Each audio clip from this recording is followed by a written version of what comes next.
You're watching Leafs Morning Take with host Nick Alberga and former NHLer Jay Rosehill. The show starts now. Hello, what's good? Happy Tuesday. It's a Tuesday edition of Leafs Morning Take presented by Betano, Nick Alberga, and Jay Rosehill back together. And Rosie, the Leafs have landed in Sweden off a plane and right onto the ice. Exactly where you want to go when you go overseas, I guess. Bang that practice off and off you go. I'm jealous, man. Doing stuff like that with the team, especially the Toronto Maple Leafs. You'll just be wheeling and dealing, whining and dining, seeing the best of everything with the boys. I'm jealous. It's the first time I really miss it is right now. Very jealous. I will say that the next time the Leafs do something this big, I would think we're going to build up enough equity in the digital game. Maybe we can go on the road together and we can document our times in, say, Sweden or somebody else or somewhere else where the Leafs are playing.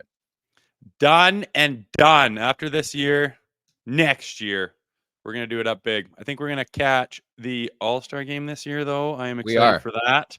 It'll be our first live on location show. We're going to be doing it in person. Lord knows what else we're going to get into, but lots on the horizon, man.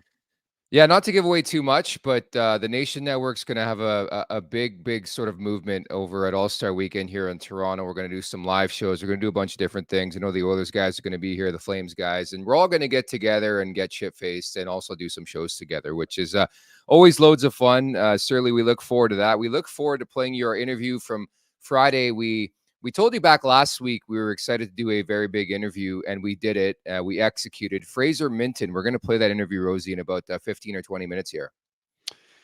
Yeah, you know what I'm starting to put together that I like is the Toronto Maple Leafs seem to draft high-character individuals.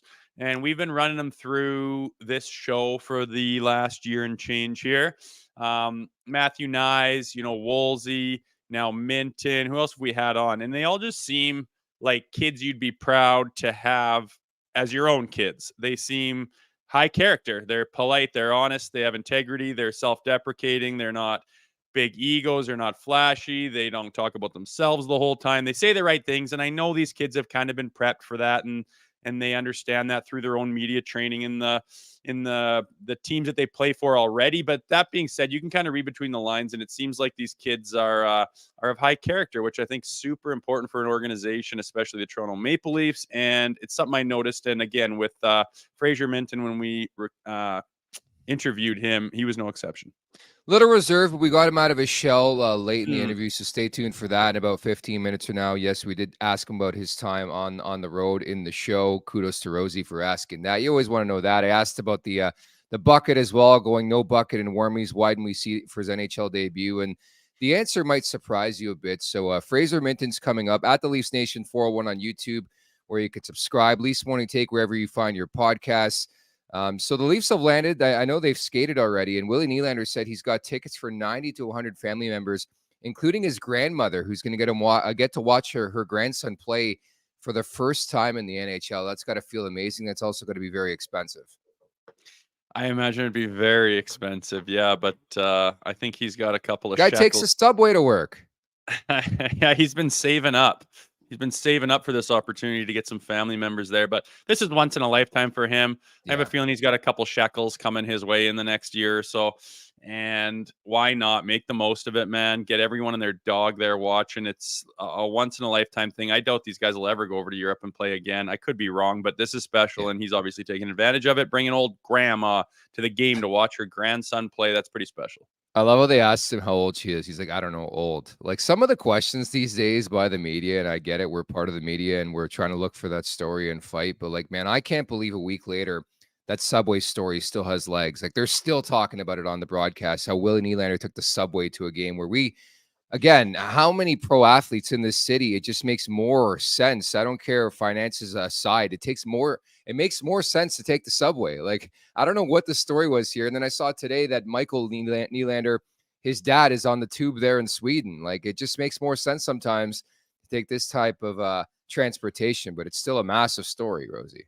It's hard-hitting journalism, man. His dad took the tube to the thing, or holy, we gotta let people know they're gonna want to hear that. Yeah, I don't get it. Something that came across my thing that I think we should be touching on, even though it's a Leafs show. Congratulations to LeBron James set a record recently. Incredible stuff. 5,000, the first player in the history of the NBA to have 5,000 turnovers. Congratulations, you bum. I was waiting for the punchline.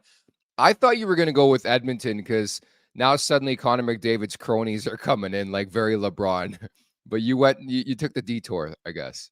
Yeah, I couldn't not touch on that. But yeah, I know. They seem very adamant that they have nothing to do Oh, with it yet. no. They're His not whole scared crew. shitless. That guy's leaving for Toronto in 2 years. Oh my God. When you look at him, I tweeted something. It's like him and Frank Gallagher from Shameless. They look the same, but every time I see him post, must be bad lighting in that locker room or something. Ooh. But the guy looks like he's the crypt keeper half the time. He's a young man. And I'm like, this guy looks like he's on Suey watch here. And you think he's want to stay in Edmonton when it's this big of a disaster? I know they've kind of turned it around the last couple of games, so maybe this guy's not falling as bad. But my Lord, that guy looks beat down and haggard, and I just can't imagine he wants to stay in Edmonton.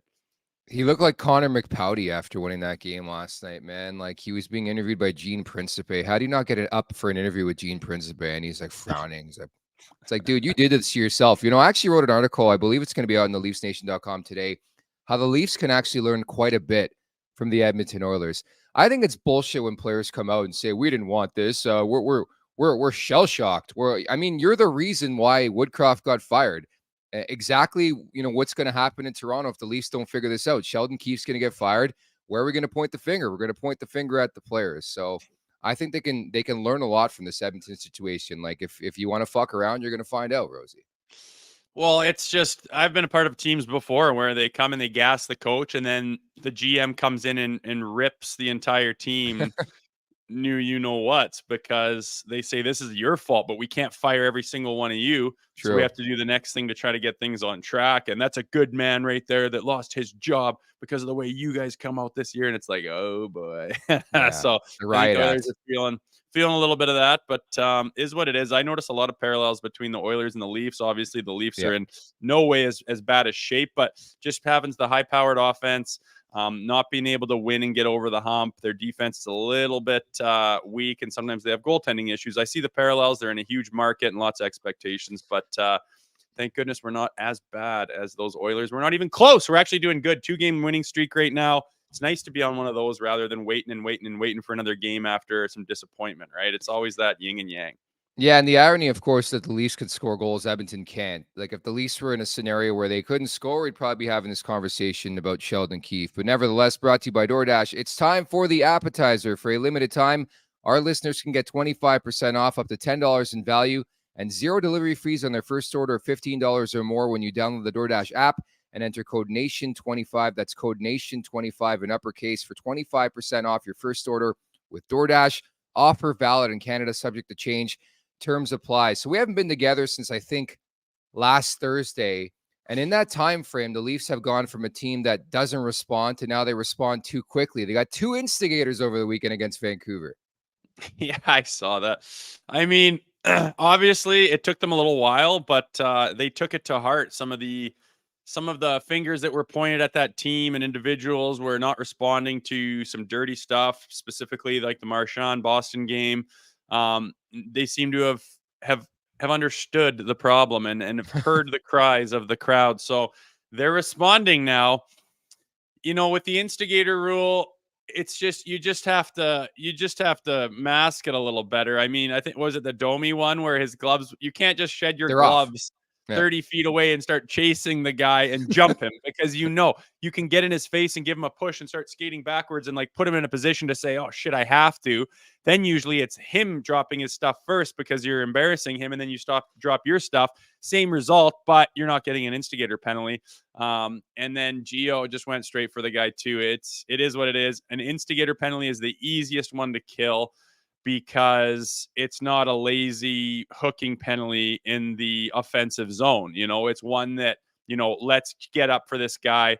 He just showed up. He just went through something. He did something for someone else. Let's bear down extra hard and try to kill this penalty for him. It's one you can live with for sure, but there are ways to get around it by getting a guy to go you and answer the bell without being so blatantly obvious about it. You sure about that? Because both instigators resulted in a goal for the Vancouver Canucks on Saturday. That's the problem. I didn't say you're going to kill every one of them. I said they're the ones that you're okay with.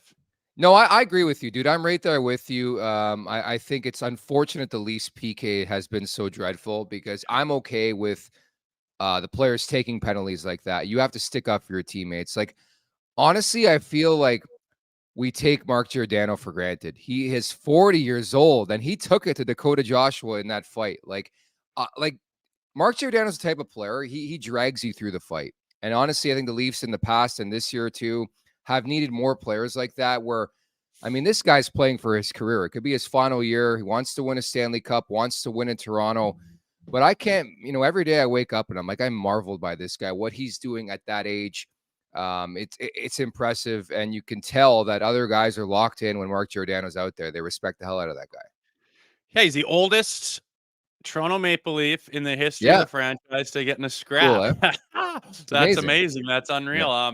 Yeah, they definitely take him for granted, man. His leadership ability, his willingness to go to battle. He's old school. He gets it. He understands what it's all about. And it's unfortunate a guy that's 40 years old needs to take the reins on something like that. But It's these true. young kids need to be taught a lesson and shown the way, apparently. And he's done that. And I think it's rubbed off on the rest of the team. And it's not the first time he's jumped in and been the guy willing to go to bat for guys when things happen out there. He did it last year. I sung his praises all year last year, and Yeah. he just didn't seem to have it in the playoffs, He hit a wall. unfortunately, just Yeah. like nobody did. But hopefully that's a different story this year. And it's just nice that a guy like him can go out there, do the right things. I mean, yeah, they took an instigator penalty. Yeah, they scored on it, but they've won both games. So I'd rather that than not respond and not take a penalty and not get scored on the PK, but still be flat and ballless and go out there and not do anything as a team. So the way they've been playing lately, certainly better. I didn't love the start there last game against Vancouver. I think the first, it was 5-6-0 in shots. They were getting absolutely peppered. You got to be starting the game. But our boy Sammy was on his game again. He seems to have found something. And as I said earlier in these shows, he needs to play more games and just get that switch where he's in a game, he stands on his head, the puck's hitting him, he's finding his angles, gets a big W, and holy smokes, can I shake that shit off and move forward into better pastures, which hopefully he has just done there last game. Personally, again, I just don't want to see him address the media. He made a comment yesterday, jokes or not, about the Tampa Bay Lightning. I don't want to hear that shit. Like, he is. What do you say? Oh, it was something sarcastic, like Tampa's got my number, something to that effect. And it was like, yeah, we get it, man. Like, you suck against them and you're full Jack Campbell now. Like, this guy's headed towards that path, man. And there's no return, as we see now in Bakersfield. But I just don't want to see him talk to the media. You're a goalie. Stop the puck. Stop complaining. The thing that I remember most about Jack Campbell's tenure in Toronto, every time he surrendered a goal, it's like, oh, I should have had that. Dude, you're a goalie. You're going to let shots in. That's what I think makes Joseph Woll like somebody I'm eager to see how his career goes, is the fact that he seems to let a goal in and he moves past it. Short memory of a goldfish. I know it's easier said than done, but you need somebody like that to that effect where he doesn't let every goal bother him, because that's how it felt with Jack Campbell late in his career. And I'm so thankful the Leafs didn't re-sign him, quite frankly. Yeah, I think the Oilers would wish they maybe didn't sign him as well. When they did sign him, I was going, didn't you see that was already proven to not be He got able his to coach handle that? fired. But He got his coach anyways, fired. yes, he did. I don't care if they talk to the media. I know everybody's different. Some guys lose their marbles when they get scored on. It just makes them fight harder. Fine. Some guys don't even react whatsoever. And I mean, that's their process. Fine. I don't mind if I don't give a shit what he says to the media. I want him to be confident, and he has lost all confidence. And Saturday night was a point in time where he seems to have found his confidence. Yeah. He's been getting what he's been looking for. And finally, in my mind, I'm hoping, and it's not out of the woods yet, but I'm hoping that he's crawled out of this abyss that he's been in, where it's one terrible outing after another. It's very difficult for a goalie, especially in this market. And to my point, he just needs to get in games where he can get over that, get in games where he can find something, get a win, get his confidence, make the big save late in the game, and then finally be able to move through that. And it's difficult because as you play a goaltender with no confidence, you might be dropping some games, and they have with him in the net. So hopefully that's behind him and he can start working on being a premier player again and switch hitting that crease with Wool. To be fair, it goes hand in hand. Like, I thought the Leafs specifically on Saturday were way better defensively. The best display of defense this team has shown in the early season, 15 games in. And I think that goes hand in hand with goaltending. They were getting the saves, but they weren't like many high danger opportunities. The big boys of Vancouver were very silented. The Leafs did a good job controlling the pace and the play and the urgency and all that. Like, they really stepped up as that game continued on after Vancouver struck twice on the power play early after the instigator penalties. So, like, they always say, like, show me a good goalie, show me a good defense, show me a good defense, show me a good goalie. Like, it's that whole saying. And to a degree, I believe it. But it was a quiet night, which I liked. Even John Klingberg, who made his return after injury, got banged up, right back in the lineup. He's missing at practice. A bit of sarcasm.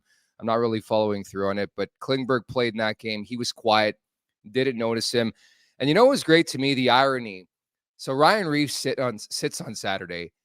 They have 2 scraps. The fourth line scores 2 goals. Pretty crazy.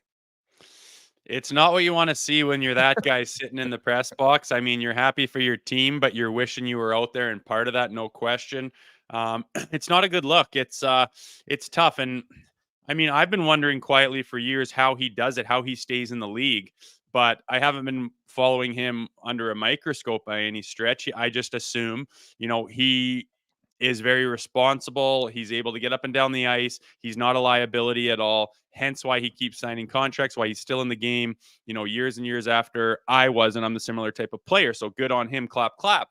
But this year, it's like it hasn't been happening. I know it's not the most defensively sound team in the world, like other teams that he's been on, which is difficult. But when you're that type of player and you're relied on for that, you can't be getting scored on every single night. You can't be a -1, -2. It's unacceptable. You don't play enough minutes to get scored on that much. You have to be defense first. You can't be making any turnovers. You can't be getting your pocket picked. You can't be caught on the wrong side of the puck. And for that reason, you're not going to put up a lot of points. You got to play really safe. You got to protect the puck. You got to chip it deep. You got to get in and get off. You're not going to be, a whole lot of razzle dazzle, but for the time that you get on, you're going to put that fourth line out when we need, to give the big boys a blow. We need a little bit of an energy boost. We need a big, physical shift, and that energy shift, that's what you are. And if you're not able to get out there, protect the puck, move your legs at a high rate, chip it deep, run and bang and crash, get a whistle in the offensive zone, get in someone's face, a little bit of yeah, get off, let those guys take the ozone draw. That's what your job is. If you're getting scored on the other end of the ice consistently every night, you're -10 when there's 10, 12 games into the season. It's not okay. You can't have it. And I think they've addressed it. They put him up top, and unfortunately for him, things went really well when they did that. And it's not because he was out of the lineup. It's just, happenstance. It's unfortunate for him. But the guys are playing physical without him. Fourth line's contributing without him. It's a tough job for Reeves right now. I think he's going to be watching for a little while. By no means will he not get another shot, but they seem to have success without him, and that's a difficult look for him. I get the sense he's not going to miss a lot of time. And I don't know if it's the right call. Like, you shouldn't feel this necessity because you signed this guy to a 3-year contract to pop him right back in there, right? I understand they're playing Minnesota on Sunday. It's one of his former teams. Maybe they throw him back into the lineup. But I'm under the belief, like, even goaltending-wise, they haven't released who's going to start the first game of the 2 here. But I just roll with the hot hand. I roll with the guy who got the latest victory. That's Ilya Samsonov. I roll with the latest lineup that got me success, right? Bobby Don't Call Me Vince McMahon comes in. I thought he was really good in that fourth line. I thought Kampf elevated his play. Gregor scores a goal. Like, it seems like everybody's in their correct position. And if that means Ryan Reeves, Rosie's not in the lineup, it is what it is. I'm sorry to say it. Oh, I agree. Ryan Reeves watching the fourth line. The hell is this? Same in the same. He's watching. I know it's I agree, man. It looked like a well-rounded team when that fourth line's buzzing. I mean, yeah, I can't stand it when you don't have a bit of a physical energy line on the fourth line and you have just a bunch of mediocre third liners into the fourth line, and they're out there trying to score goals. And it's like, Jesus, man, we have guys to do that. We're missing now an element of the game that could be very beneficial to the momentum of it. And they tried to do that throughout, the 2015, 16, 17, 18, that era, just completely get rid of the tough guys. And it just seemed to be like guys who are out of their element, who aren't able to produce, who don't really understand the role. I think they're reverting back to like figuring that out, whether Reeves is in or not. That line looked like they were buzzing. They were doing all the things they needed. They were keeping the energy. They weren't a liability on the defensive side of the puck. They're chipping in offensively, sticking up for each other, banging, crashing, getting into scraps, this, that. It looked solid. And like you say, it looks like guys are where they need to be. And I'd be shocked if, half the time coaches that I know will not change the lineup, even if it's just out of what do you call it? Superstition. Like, we won, I can't mess with the lineup again. So I would be surprised if they did. I'm not saying Reeves is going to be out all the time or out for an extended period of time. I'm sure they'll go back to him and give him another shot. But you got to ride with what works. And it seems like they've been searching, especially Keefe. In his mind, he's been searching for a formula that works. Seems to have found it here. And if he dicks with it now, I got to really question what's going on up in his mind. Back to a 40-year-old, I guess, policing the game for the Maple Leafs. So we're at that conversation level again. And it is what it is. But I'm there with you. I think right now I look at this Leafs lineup, Ryan Reeves shouldn't be in it. And we'll see what they have in store for these 2 games at the Global Series in Sweden. Don't forget, it's an Olympic-sized ice, man. Like, Revo is not going to I played on Olympic-sized ice, and it was there's more room to be exposed. I skated well, so my skating was never an issue. You're a good skater? My puck look it up. Fastest skater on the Philadelphia Flyers. Google it. Googsy it. But skated well, did not handle the puck well. Wasn't real patient, gripped my stick like crazy. That was my downfall. The skating was okay, but with Revo, if you're going to be out there, you got more room, you got more time with the puck, so it might help a guy, but also there's a lot of space out there for guys to expose you. So it'll be interesting to see if Revo does get in, how he does on the Olympic ice. It'll be interesting to watch NHL hockey on the Olympic ice, and I'm only assuming it's Olympic ice because it's over in Sweden. Could be wrong. It's called Avicii Arena. I'm going to have to double check on that front. Maybe I'll text. Rest in peace, Avicii. Yeah. Legend. I'll text Frank Saravelli and ask him. We're going to have Frank on Friday's show and preview that game. But he's out in Sweden. So is Luke Fox from Sportsnet. So I'll get the 100% facts on that if it is Olympic ice for that game. Because I know they've staged a lot of games at the arena they're playing at. There are 4 teams over in Sweden. Wendy's is letting you win real food with your fantasy teams this year with the Wendy's Daily Face-Off Survivor Pool. For those of you who smoke the competition, Wendy's is rewarding you with weekly prizes that you have winning despite your lack of team-building skills. Download the Wendy's app and score yourself 150 bonus reward points on your first order and grab a sweet victory from the mouth-watering jaws of defeat along with some fresh, never frozen beef. Put your prediction skills to the test and score yourself 1,300 bonus points. If you win the week, use your points to grab your favorite menu items at Wendy's. Sign up to play Wendy's Daily Face-Off Survivor Pool to win weekly prizes like the spicy chicken sandwich from Wendy's and the Wendy's app. Head on over to dailyfaceoffsurvivor.com to play today. Did you see what Nikita Zadorov did on Friday through his agent? Like, I don't think the guy was out of the shower, and right away there was a tweet saying Zadorov wanted a trade. That had to be calculated. Bright lights at Toronto Hall of Fame game, right? I was like, how did this just get, the news broken right now? It was the weirdest time in the world. I was like, am I just kind of seeing this late? And I'm looking around. I'm like, no, this is fresh. Sent it to some Oilers buddy or to some Flames buddies, and they're like, what the hell? Where'd you see that? I'm like, and then it just started blowing up everywhere. But is that what he did? Went through his agent after the game?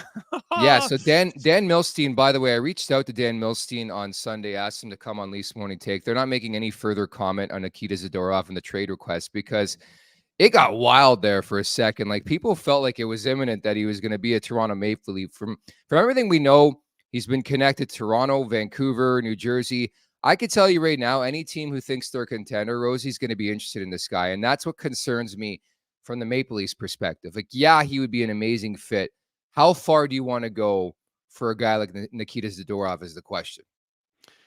Yeah, it's going to be interesting. Obviously, the Flames are, in a position where they need to figure out what direction they're going in. If they do unload this guy, they're going to want a lot in return. I think they're going to want some pretty heavy draft picks, prospects, that kind of thing to build around in the next few years, especially going to that new barn there coming up in the next handful of years. What's going to happen with with some of the contracts they have and Huberdeau, they're kind of a mess right now. And I imagine, the ball's going to be in their court as far as what are you going to offer me for this guy, right? And I mean, I know Tree Living knows he needs a D-man like that. They do not come up all the time. The price is going to be decently high. What that is, I don't know. I think we're going to be unloading like some prospects and like Nick Robertson types in order to get this guy.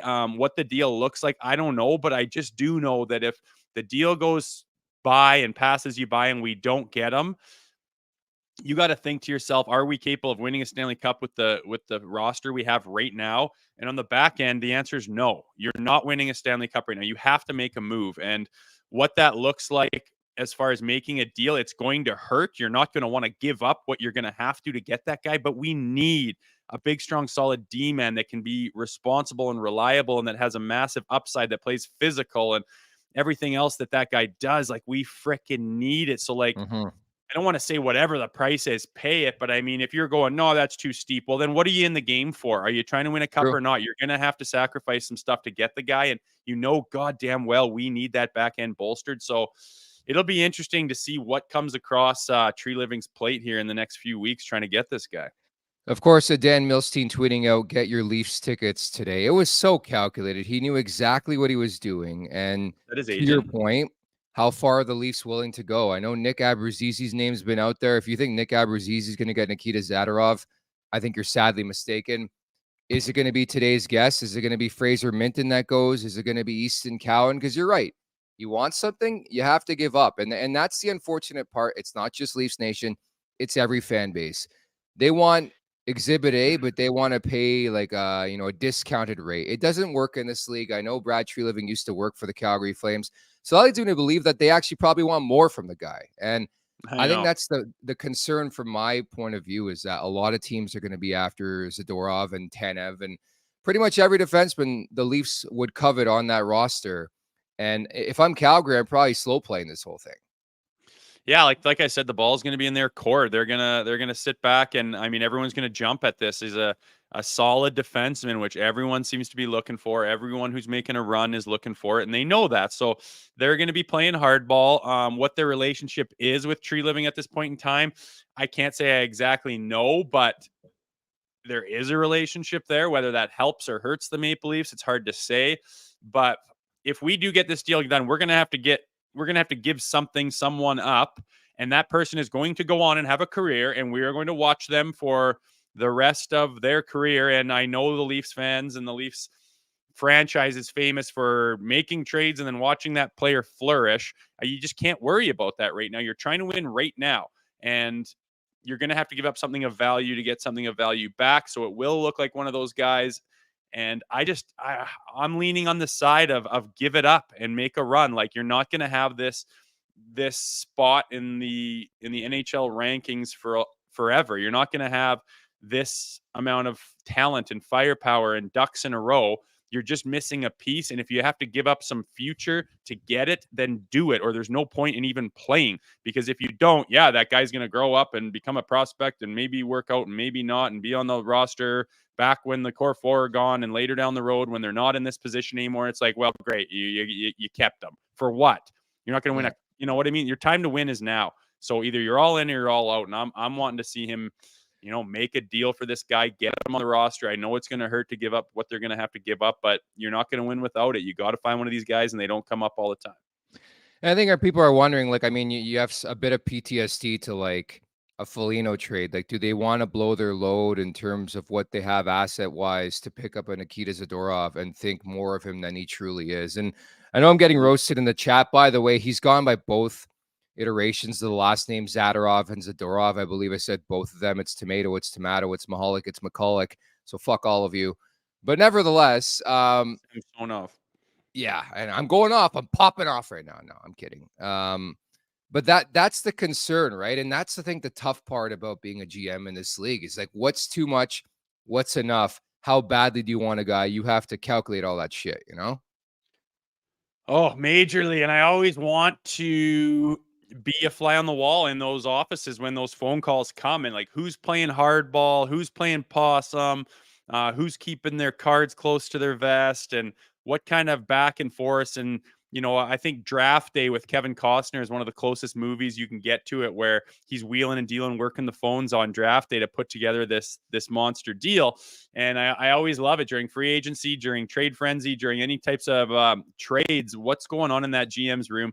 How much bullshitting are they having back and forth? Who's pulling their hair out? Who's got the, you know, the ball in their court? Who's got the power? Right now, I think it's the Calgary Flames with a guy that everyone's looking to add to their roster. So it would be interesting, and it's just a matter of, you know, a last minute decision. Is that GM going to say, yeah, fuck it, let's pull the trigger, Let's do it, get this guy on the roster? I know it hurts to give up this, but if you need me to sprinkle in this guy to get this deal done, let's do it. And let the chips fall where they may. That's all you can do, because no one has a crystal ball, but you do know what you need on your roster at the point in time. And I don't know, you let this guy go, or are you going to get somebody else? It's just, I would hate to go into playoffs and not have what you need. And just, you know, if the price is steep right now for Zadorov, you know, down the line at the trade deadline, if someone pops up right then, I promise you the price is going to be steep then too. True. So figure it out now. I don't know. It's a tough job. I'm glad it's not me, but it'll be interesting to see. All I know is that we definitely need somebody on the back end. We need to mix it up. Handshake line, respect, I see you. I know you were kidding. I just want to give you a difficult time. Nikita Zadorov or Zadorov. Take your pick. Rosehill or Rosehill. Alberga. I don't give a fuck. No, we do. You ever been called Jay Rosehill? Has anybody fucked your name up royally on a broadcast? No, people have thought I'm native before, just Really? because the name Rosehill. I don't know. It was I don't know. When I was in the Nasty Knuckles podcast there, Nasty was the trainer in Philadelphia. Absolute beauty, one of the all-time greats. And I signed with them and was back home in Alberta, and he's calling me. He's like, hey, I'm going to ship you your gear. You know, where do you want it? And I'm sending my address. And he's like, hey, is there anything like specific or special like that needs to happen there with, and he's kind of being timid. And I'm like, no, just like send her. He's like, hey, it'll make it there. And I'm like, Nasty, like what don't you get? Like, what are you talking about? He's like, well, I don't know. Like how never like the reserve or the reservation and stuff. I'm like, what the fuck are you talking about? And he's like, well, I kind of thought that you were like lived on the reserve and on the native reserve. I'm like, what, Nasty, what the fuck are you talking about? He's like, I don't know. I thought you were native and I don't know what to say here. And I'm like, I'm not a Native American, and I don't know why. And he's like, oh, I just thought with your last name. I started dying laughing. I was like, I've never got that before. Cool. There's reserves around me and stuff like that. But yeah, I just don't happen to live on one. So that was the one time where I got that. And then other guys that played against me thought I was, you know, of Native descent as well. But I'm not. I just got a last name that's cool, like a Native American. So rock on. You wouldn't believe this. The one I get all the time, Alberga or algebra. I know. I wondered that when I started working with you too. Yeah, algebra. That's, hey, go work on your math. Like the shittiest chirps you can hear, like playing sports. Like go work on like beer league chirp.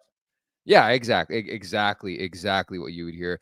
Anyways, we've wasted enough time. Our feature presentation. The following interview is brought to you by Sober Carpenter. Hold the alcohol, keep the flavor. Enjoy a range of non-alcoholic beers so good that you'll think it's the real thing. Look for it at Sober Carpenter, at Sobeys, Loblaws, Whole Foods, Metro, Farm Boy, and other retailers today. Any final words before we get to this interview, Rosie? No, enjoy it. We were poking and prodding. He's a pretty polished professional with the interviews and whatnot, but I think we got him to open up a little bit towards the end. Nice kid, though. Junior, it's been a couple weeks now, eh?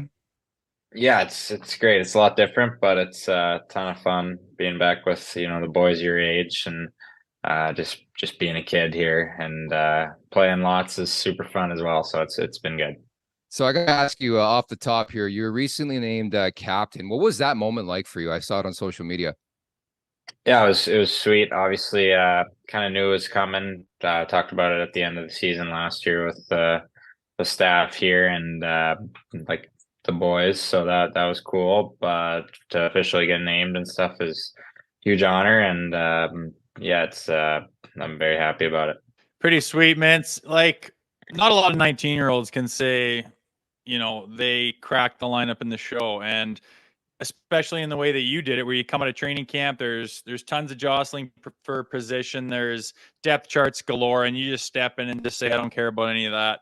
You outperform everybody, and you're in yourself a spot on the opening night roster. What was it like to play in the show?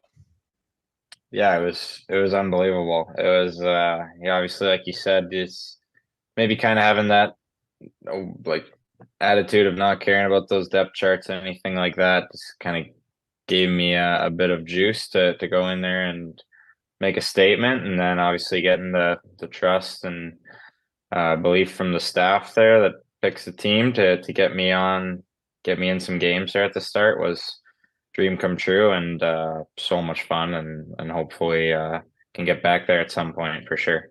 What stood out to you as a difference? I mean, you're riding on jets, you're staying in the hotels, you're doing the whole show thing, man. What stood out to you, in all honesty, as something that just blew your mind as I'm in the show right now? I mean, the hockey's just hockey. Once you get out there, it's obviously super high level, but probably the most drastic changes were the off ice stuff, with like how ridiculously you get treated. Especially with the Leafs there. They don't take any shortcuts on hospitality for the boys with food or rooms or travel, like you said. So that stuff was all pretty insane to me. It's like I think I said it at some point, like it feels like you get treated too good up there. Hey, it's the National League for a reason, my man. Mintz, I got to Yeah. ask you, like, so everybody in this market's trying to figure out like how it happened, what happened. Like, you're training in the off season. Like, was anything different? Obviously, you're on the radar. You had a monster year last year. We got a lot of prospects writers over at the LeafsNation.com that have been documenting your work and your projection and the way you've been moving. But like, was there anything that clicked in the off season or the feel that you had going into training camp that suggested like, hey, I'm feeling it. I'm doing great?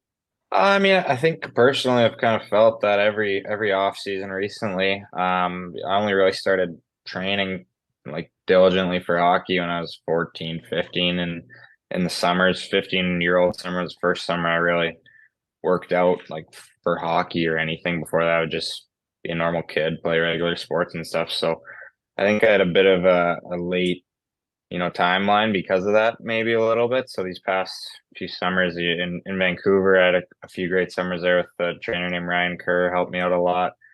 And then these past couple summers since I got drafted by the Leafs, like I remember during the interview process with them, they're saying like if we draft you, we've got training here all summer with some of the best resources around, like food and everything taken care of too. So would you want to come into that? And that just sounded like the dream for me. Just get everything taken care of, and you just get to work hard with the best coaches in the summer. So the past 2 years, I've really embraced that and tried to spend as much time as I can out east there. And it obviously sucks a bit being away from friends and family in the summer, but the training's unbelievable, and I've found like I've made huge strides and like my development because of that with the staff here in the summer. So that probably gave me a bit of confidence. Felt good about my game. Felt like I improved coming into camp right away there. Yeah, you turned into a fucking stud. Let's just call a spade here for his daddy. Hey, what's the biggest change? I know it's a huge jump from the WHL and for many junior rankings to the NHL. Hockey-wise on the ice, what did you think the biggest difference that you noticed was making that step to the NHL and now going back to the dub, looking back on it, what you noticed was the biggest difference in that league? I think probably like the pace. I mean, maybe in another league or something, like a physicality is obviously big too, big difference there. But like Western Canadian junior hockey is pretty physical as far as junior hockey goes. So I was used to that a little bit, but obviously everyone's way stronger and stuff. But probably just the pace of play with like the speed.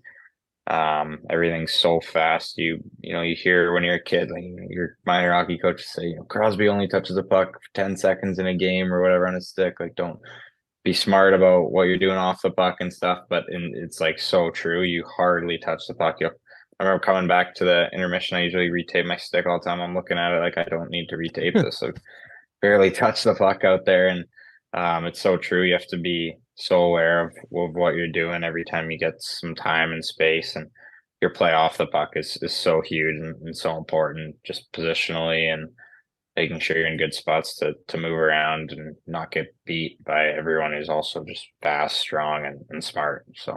So Rosie and I are a unique blend because he played in the NHL, and I've been a media member for like 12 years. I've covered the Leafs for a long period of time. Your first dose of Toronto from the media standpoint, like what was that experience like as a young kid coming in? It's not junior anymore, is it? No, it's a lot different. I think like right after the draft, they usher you backstage kind of thing, and you get thrown on a podium, and you're right into the gauntlet just like that. Yeah. We had we have a really good media guy here in Kamloops who talks to us at training camps about how to handle media and stuff. His name's John Keane, does a great job of that. So had a few pointers from him, obviously, which I think helped, but it's still lights, camera, action with 20 guys and microphones trying to get a headline right away. So it's definitely it's different, not something you can say you know how to deal with, I think, until you get some reps in it for sure. Fraser, when you got back to your team, got back to Kamloops, I mean, I know what it's like, say midget, when a guy sticks around with a dub team for a while and, cracks a roster, but ends up getting, some reps back in midget, and he comes back and he's got his dub team bag and the half visor and the this and that. And it's kind of like, ooh, when you come back to the Blazers and you're coming back down from the show at your age, what are the boys saying? Are they pretty proud of you? What are they asking? What kind of stories are getting thrown around the room? Yeah, that's funny. Feels like yesterday that I was one of those 15-year-olds where guys are coming back from the dub, and you think it's so sick. And yeah, so it's no, you're right. Like you walk in there with you got your NHL stuff. Some guys are like throwing on your helmet, like thinking, "Oh, this is sick." No ear guards, like this is sick. You got that going and stuff like that. But everyone's obviously just really happy for you, and obviously the guys here are excited to get me back, and just get we were struggling here for a bit in Kamloops and don't have the best record right now, so just asking how was it, all that stuff, and excited to get back on the ice and go win some games. So Fraser, that moment where they tell you you're going to make your NHL debut, I'd love for you to relive it. Like what went through your mind, the phone calls you made, that just your childhood dream finally being accomplished. Yeah, it was unbelievable feeling.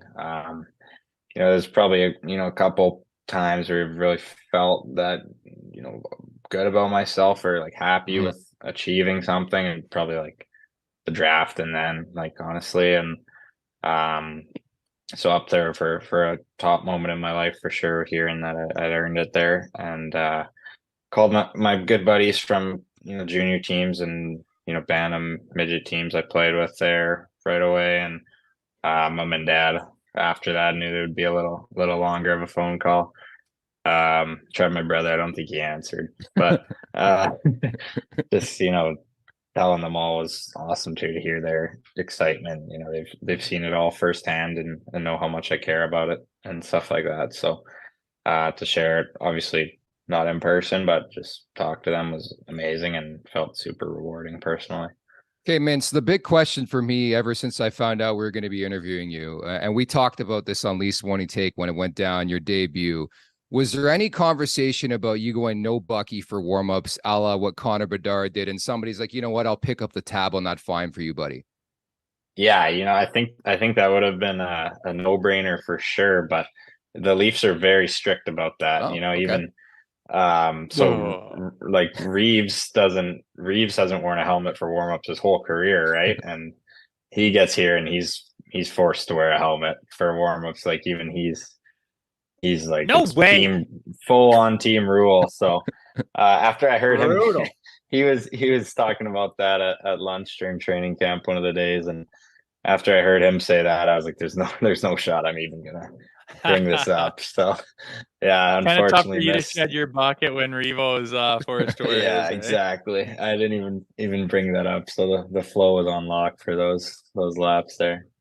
Shit, one day, buddy, one day. Yeah. Hey, now that you're down, you're back. You're the captain of your team, Kamloops Blazers. You got a season ahead of you, I'm sure. Lots on the docket, lots of goals and lots of aspirations. But as far as you personally, put the hammer down, gain nothing but confidence, get that swagger, work on your game. Is that the plan going into next year? I imagine that, with the strides you took this year in training camp, you're ready to rock and roll next year and make the most about this season in junior. Huge building year for you. Build it up. And what's the plan going into next year? I know it's tough to look forward for an athlete to get too far ahead of yourself, but what's the plan for this season?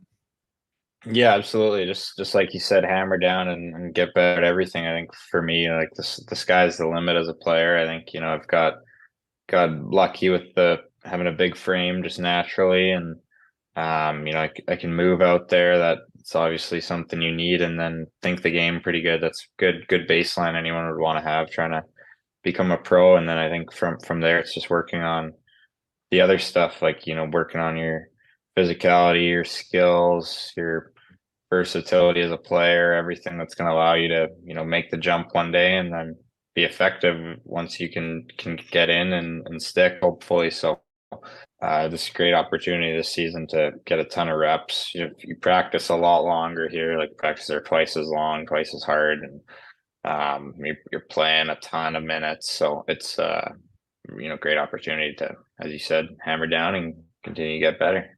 Be honest, have you thought about playing for Team Canada in like a month or two here? Yeah, totally. It's, goal of mine since I was 16 and in the dub probably. When I started, jotting down, looking ahead, thinking, 2024 Sweden, love to be a part of that. So, um, obviously feel like I did a good job at start of year getting my name in the mix by sticking around in the NHL for a bit there, and now just gotta have a solid month and a bit here, and hopefully get an opportunity to attend the camp, do what I can there, and hopefully it takes care of itself. Let's talk about an American teammate of yours, Matthew Nyes. I think Rosie was going to go here anyways, but you guys developed some serious chem, man. We had him on a couple times last year in the spring. Absolute stud, stallion of a human being, as you know, great flow. He's just feeling great about life, looking good in the show right now. What was it like to play with him? I mean, like, you guys developed chemistry really, really quickly there. Yeah, you bet. He's a great dude, and obviously doing really well right now. Happy for him. But yeah, I think I saw centering him first right off the bat there in Traverse, and I was pumped about that. Obviously, see his highlights all over social media last year, just ripping up college, and he's a beast, huge human being, and can move out there powerfully on the ice. And we had a couple good plays like in the first period of our first game there, and just kind of kept rolling from there throughout Traverse, and then playing together in preseason as well. Some reps on the penalty kill together. We were doing really good, just kind of reading off each other. And there's not many guys who are under 25 kind of hanging around the Leafs organization at that point starting the year there. So we ended up, spending a lot of time chatting together, just being close in age group, and got along well. So happy to see he's ripping it up there, and hopefully see him again sometime in the summer or at camp again next year. What were you able to pick up from Austin Matthews? You know what? I was laughing the other day. Henrik Lundqvist put out a new like cologne or something like that. And I always wondered, like, if Austin Matthews put out a cologne, what would it smell like? Like absolute stud success. Like the guy's swagger is off the charts. And you probably know this better because you were around him on a daily basis. Like, what'd you pick from him? Yeah, super cool dude, obviously. Really nice guy though. Just, he's obviously got that swag with the cameras on and everything, and he's obviously got a presence to himself, lots of confidence there. For sure, like justified with how good he is, what he does out there. But he's also just a great human being, just nice guy. Like took me and Nizio out for lunch one day, and just like chills with the guys and talks to you like you're a normal guy, and treats everyone very nice. So super cool dude, and obviously nice to see the human side of him, and get to spend some time with him was super sick. Phenomenal here. We'll end on this one. Friend of the podcast, Joseph Wool, actually texted this to me. He got a pair of cowboy boots recently that he insisted he was going to wear down in Nashville. I'm assuming you got those cowboy boots. He wanted to know if you've actually wore those cowboy boots yet. He's gonna give it to me, but I've not worn them because yeah, we were doing a group costume there, and they were like they went for the super cheap boots just to fill out the costume. I saw these like brown nice leather boots. I thought, like, I might actually wear these again. So I went away from the group outfit there and got them, and they were a little pissed. So he'll be happy to hear I haven't worn them, but they'll get worn eventually. Is that a case of you spending a little bit of your show dough going? I imagine you had a couple paychecks in the big league. Hey, was that a little shock to the system or what?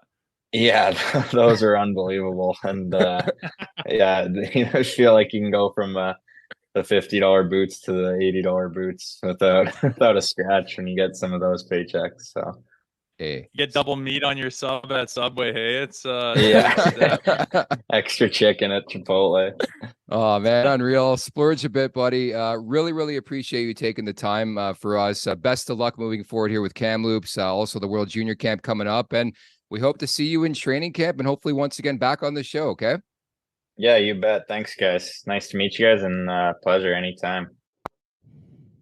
There you have it. Hope you guys enjoyed that. That was Fraser Minten, now the captain of the Kamloops Blazers, and presumably we will see him at the World Junior for Team Sweden. Your final thoughts in the interview, Rosie? Nice kid, man. It's good to open him up at the end of it. You get the PC answers usually. You wanted a bit more. I get it. You wanted. Yeah, he's a nice kid and opened up. Nice guy, nice kid. Like I said, high quality, high character people. These Leafs are drafting these days. Hey, how about this story? So this is a evolving story, actually, as we did this interview out of the UK.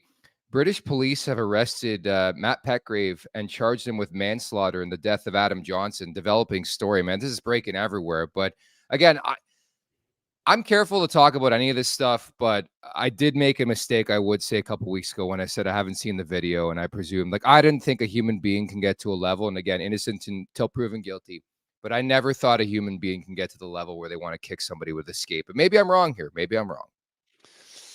Well, you're not allowed to have an opinion on it if you haven't watched it and dissected it. You gotta watch the video. I even found, like, I can't find anymore a really clean and clear zoomed in video, and I was like, oh good, that's the one that's out now. And then it just went away and it's back to that fuzzy grainy one. But yeah, that's breaking. As we were listening to that interview, I was like, I'm not going to talk about this until it's, I couldn't find a whole lot of reporting on it. And then Sports Illustrated, everyone else starts going, it happened. He got arrested for manslaughter. Now I assume the investigation, or the investigation happened. Now there's an arrest. Now we'll go to some sort of court trial. I don't know how it works, but absolutely wild, man. Again, to go back to it, I feel for everyone involved, Petgrave included. I don't believe his intention was to, I don't know, but I do know that there's no reason his leg should have come up there. It was not momentum. It was not part of the play. He had to physically lift it up against momentum to try to get it towards Johnson, in my opinion. And I just don't understand how that happens. And again, I would like to have him. We chatted about having him on our Department of Discipline podcast with Hockey Fights, and we were just wondering if it was the right time or too soon. And now that's probably going to be hard to do with him in custody. But what a wild development to that sad story, and we will continue to watch it as it unfolds. But Matt Petgrave arrested for manslaughter on the death of Johnson. They're unbelievable. Pretty crazy stuff. Again, tough transition, but the Leafs are in Sweden. They're getting set to take on Detroit and the Minnesota Wild starting at Friday at 2 p.m. Eastern time, by the way. This week's player to watch is presented by Covered Bridge Potato Chips. A layup for me, Rosie. I'm going to go with Willie Nylander, going home for 2 games, a 15-game point streak. The guy's a rock star, and personally, I'd love to see him come back with a new contract. Wink, wink, nudge, nudge. That'd be cool. Good time to do it. Yeah, not a bad pick there. He's on fire. I want to see how long this streak lasts for. My guy's going to be Ilya Samsonov. Watching this guy pull himself out of this funk. We're hoping that he took a big step into getting there last game with his win. I imagine he'll be playing at one of these games for sure overseas. And I'm watching him to see if he can build on what he's done here on the weekend and see if he can bump that confidence up to getting back to where he needs to be in order to be one of the dudes on this franchise. So Ilya Samsonov's my guy. Go to coverbridgechips.com and follow on Instagram at CB_chips. From there, we roll on to Betano, brought to you by Betano, the 2023 EGR winner for both the Best Sportsbook Operator of the Year and Best In-Play Sports Operator Awards. The game starts now, and there was a couple different things I was looking at tonight. I like the St. Louis Tampa Bay over in that game. I like Florida in regulation in San Jose. Might take a sniff at the Calgary Flames on the road in Montreal. Having said that, Montreal has played the Calgary Flames tough. They played everybody tough throughout the season. So a couple of different looks. Do you like anything in the Monday Nighter? Not to put you on the spot. No, it's haven't Tuesday. looked Never yet. mind. Never I mind. got to It's Tuesday. open. Yeah, today's Tuesday. By the way. Forgot we didn't do a show yesterday. We were on hiatus. Our producer Aaron was celebrating Remembrance Day, rightfully so. So we had a little hiatus. No comment. It was good. No comment, man. No comment. National holiday, I thought. National holiday. Apparently out east. There was it's a not as mix-up big of a meet. yesterday, okay? We air out dirty laundry on this program. There was a mix-up yesterday. We're good. We're cool. We're fine. We've rolled on here, Rosie. Maybe Grapes was right. You guys out there don't care enough about Remembrance Day. I don't know. You're commemorating a day. Weren't wearing the poppy. That's my wonder, right? We're all good. I'll open my Betano account and figure out what kind of plays we got for Let's the hear next it. one. Yeah. But those are the plays I like. Again, we can't bet on the Leafs till like Friday, which kind of sucks. But a couple different things I'm looking at tonight, a 9-game slate in the league. So we'll leave it at that. Just some news and notes to wrap from practice. I know the Leafs practiced yesterday, but I wanted to bring this to light. Connor Timmins back skating. Klingberg didn't skate yesterday. Marty Jones is in Sweden with the team as a third goalie.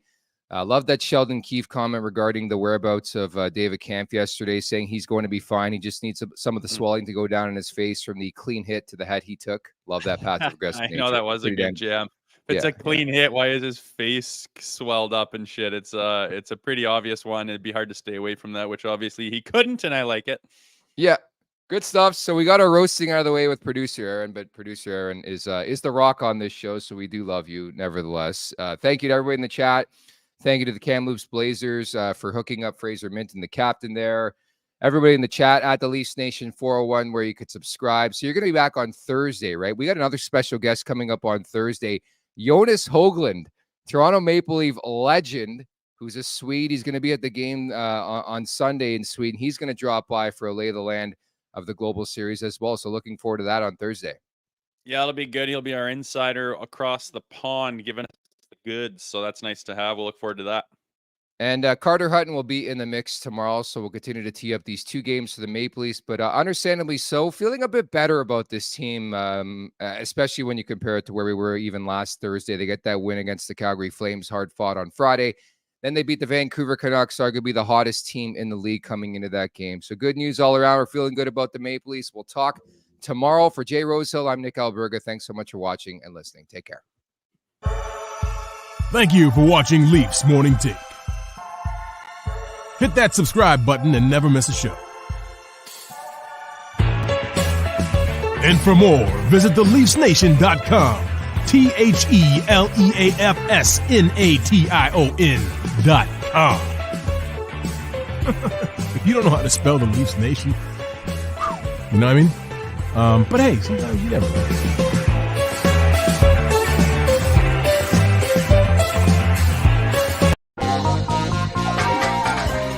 Make sure to check out more of our content right here on the Leafs Nation YouTube page. We got long-form interviews, we got clips, we got epic rants by Jay Rosehill. We simply have it all. And don't forget, you can find out much more at theleafsnation.com. Thanks so much for watching.